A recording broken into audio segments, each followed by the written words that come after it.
Hola, bienvenidos.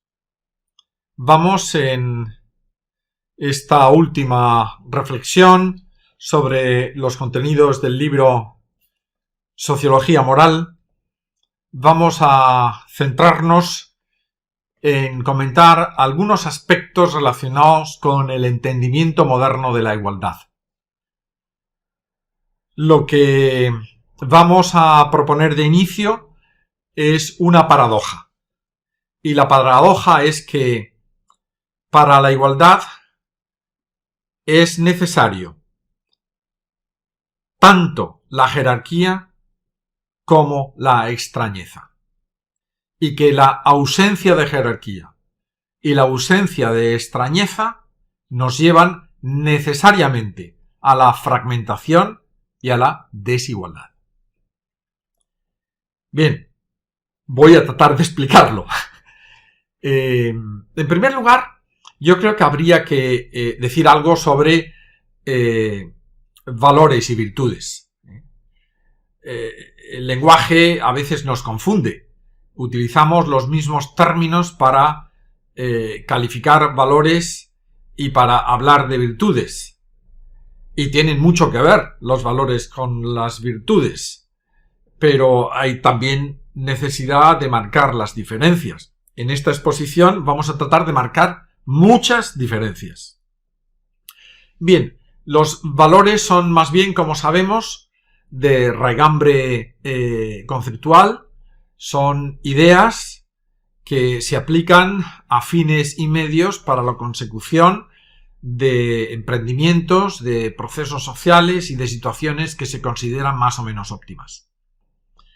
Las virtudes, por el contrario, se refiere a...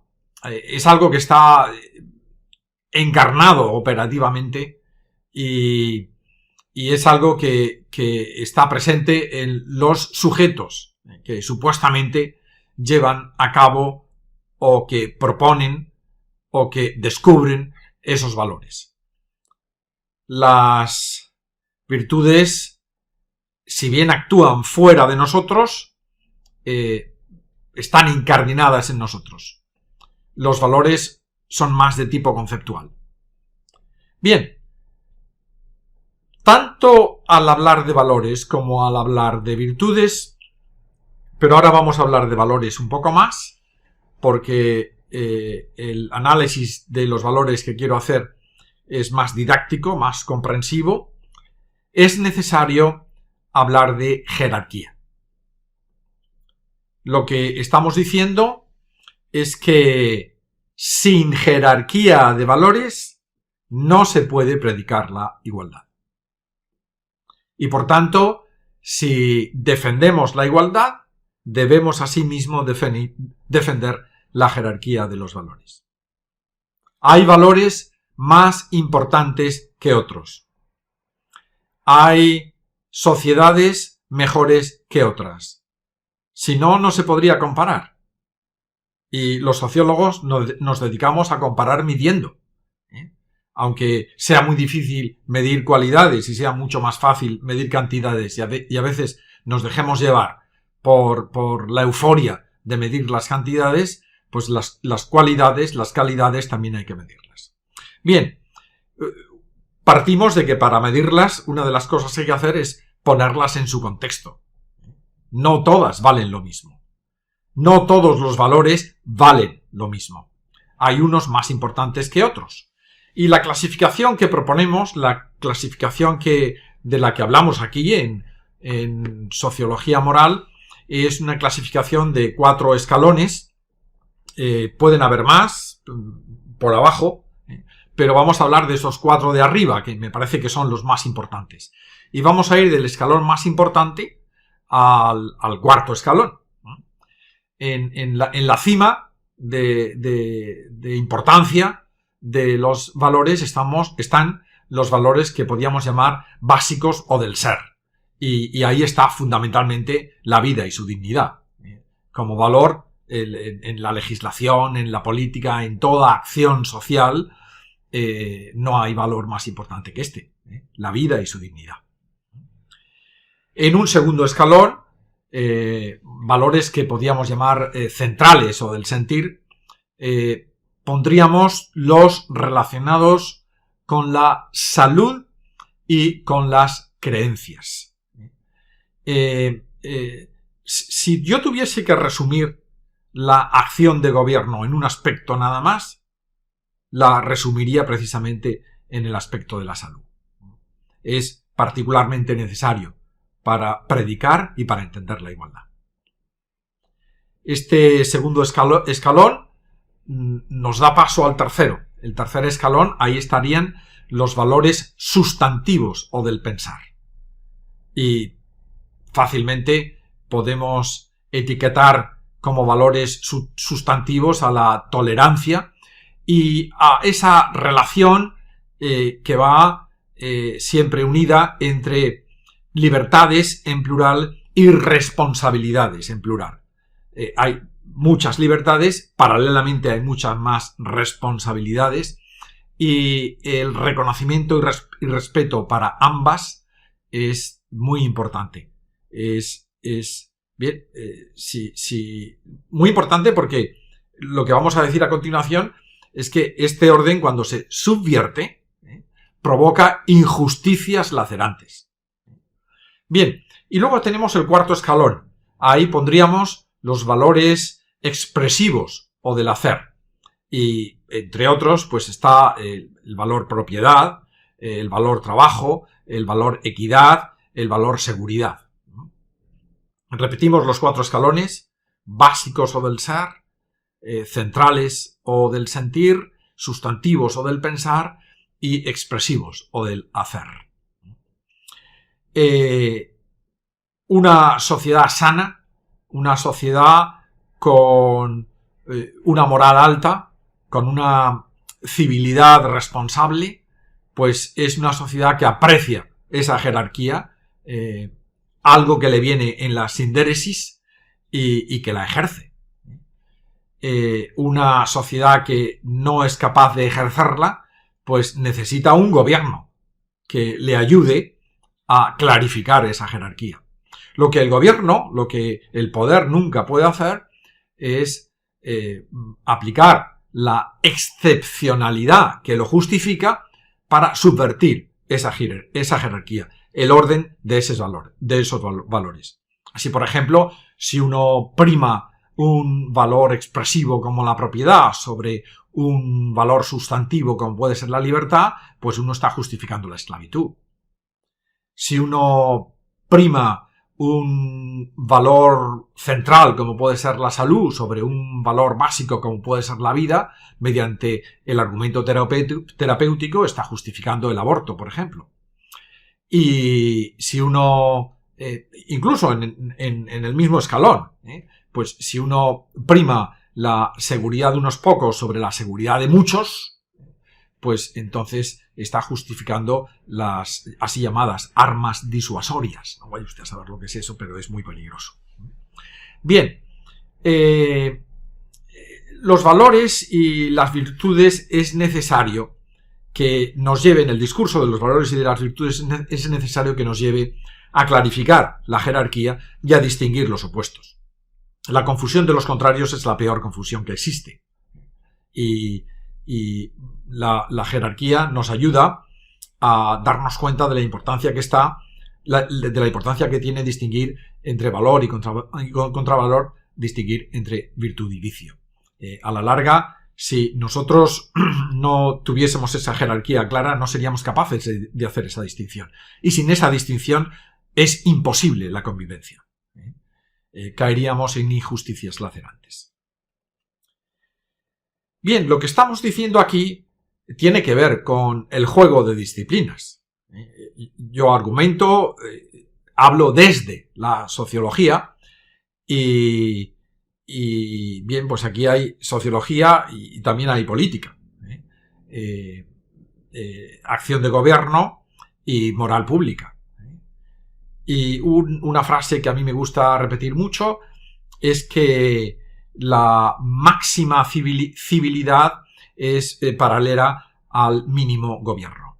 Si nosotros queremos que el gobierno sea mínimo, en el sentido no de que sea mejor que sea mínimo, sino en el sentido de que cuanto de menos tenga que ocuparse el gobierno, será señal de que sus ciudadanos son lo suficientemente responsables, han sabido serlo, para ocuparse de todo lo demás, ¿no?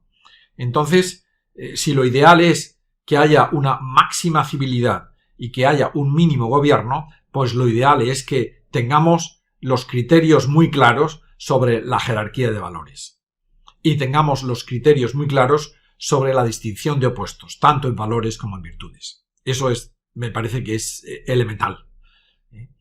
Y del mismo modo que estamos hablando de esa distinción, entre valores más importantes que otros, pues también tenemos que hacer otra distinción interesante entre los criterios de trabajo y de investigación a la hora de comparar y a la hora de medir, que podíamos etiquetar lógico-empíricos, de los normativo-afectivos. Aquí es muy importante la intervención y los aportes de ya mencionado Amitai et Zioni, que lo que viene a decir es que esa distinción que muchas veces se hace en las ciencias sociales entre sentimientos y razón, pues es una distinción demasiado artificial.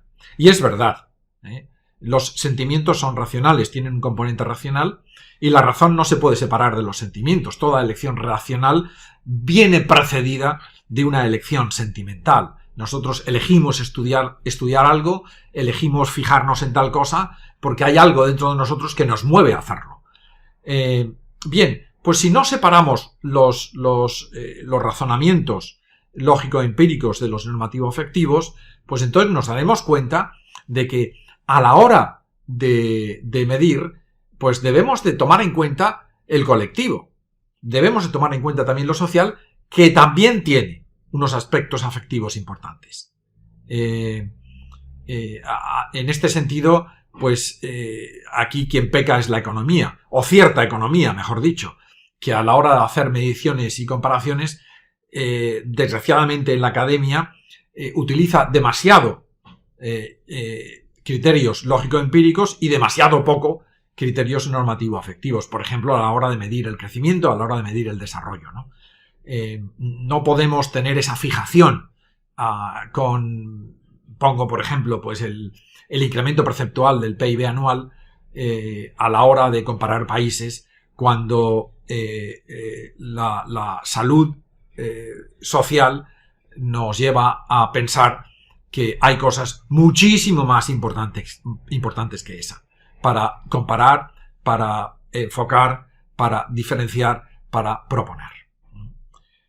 Bien, a la igualdad por la jerarquía. En la medida en que nosotros tengamos claro ese escalonamiento, esa jerarquía de valores, pues nosotros podremos sentirnos iguales en una sociedad. Podremos sentirnos parte de una civilidad. Podremos sentirnos parte de las diferentes comunidades a las que al mismo tiempo pertenecemos. Hay otro asunto muy importante también en relación con la igualdad, y es la extrañeza. La extrañeza, lo hemos dicho antes a la hora de decir que esta exposición, que esta reflexión iba a ser de paradojas, ¿no? Y paradójicamente la extrañeza nos lleva a ser iguales, ¿no? La extrañeza que nos separa entre comunidades, ¿no? Siempre pongo el ejemplo a mis alumnos de esa persona que se queja de una desigualdad, ¿no? Y la desigualdad de la que se queja es la siguiente: de que a mí el padre de fulanito no me quiere como quiere a fulanito. Uno puede pensar, eso es lógico, porque entre fulanito y su padre hay una relación que no hay entre tú y el padre de fulanito, Pero es lógico, pero es desigual. Y es una desigualdad que llamamos extrañeza. Y que no nos hace desiguales. Simplemente nos apunta, nos sitúa en el mundo. Las familias no podrían existir si no existiese la extrañeza, esa distinción entre propios y extraños. Y esa distinción precisamente nos hace iguales. Nos hace iguales en el sentido de que nos reclama una relación paterno-filial, cada padre con su hijo, cada hijo con su padre, más o menos similar desde el punto de vista conceptual. Ocurre que nuestro mundo es fundamentalmente desigual, es conflictivo. Y es conflictivo precisamente porque no tenemos claro esa jerarquía de valores, no tenemos claro esa extrañeza, porque estamos moralmente confundidos. Lógicamente, esa confusión moral, ese bajo nivel de moralidad que hay en nuestra sociedad, produce conflictos por doquier. Y esos conflictos por doquier generan lo que yo he llamado, y menciono aquí en sociología moral, fragmentación. Nuestra sociedad es una sociedad fragmentada. Hay 4 tipos de fragmentación. Está la fragmentación productiva, que ha eliminado la responsabilidad laboral, ha eliminado esa relación que uno puede tener con el producto de su trabajo. Tenemos la fragmentación social, que está producida por la desigualdad económica. Tenemos la fragmentación estructural, porque en nuestras sociedades prima el conflicto. Hay conflictos por todos lados. Es un conflicto que podemos llamar sistémico o endémico. Todo se ha judicializado exageradamente. Y está una fragmentación cultural que es fruto del individualismo. Repetimos, estructural, social, cultural y productiva. Esta observación de la fragmentación nos dice que algo funciona mal en nuestra sociedad, que hay algo en lo que no nos estamos fijando. Y es que nos hemos dejado la moral ahí detrás. Pensamos que la moral es algo que tienen que estudiar los teólogos. Que la moral es algo para los creyentes. O que la moral es cumplir la ley. No, la moral es superior a la ley. La moral es lo que rige o lo que debe regir nuestras vidas. La moral es lo que nos permite hablar como seres humanos. Porque el calificativo de moral, el adjetivo de moral es humana. Y las ciencias nos deberían de permitir reconocer el valor de la moral. La sociología nos debería de ayudar a entender la moral. La economía también, la política también. La filosofía, por supuesto. Pero aquí nos hemos fijado en estas reflexiones y en este libro, nos hemos fijado en la relación íntima y fundamental que hay entre la sociología o la metodología de la sociología y la propuesta moral. Creemos que es una relación que está abierta a fructificar en muchos emprendimientos académicos. Y por eso la hemos propuesto aquí como nueva disciplina, la sociología moral. Espero que esa propuesta salga adelante.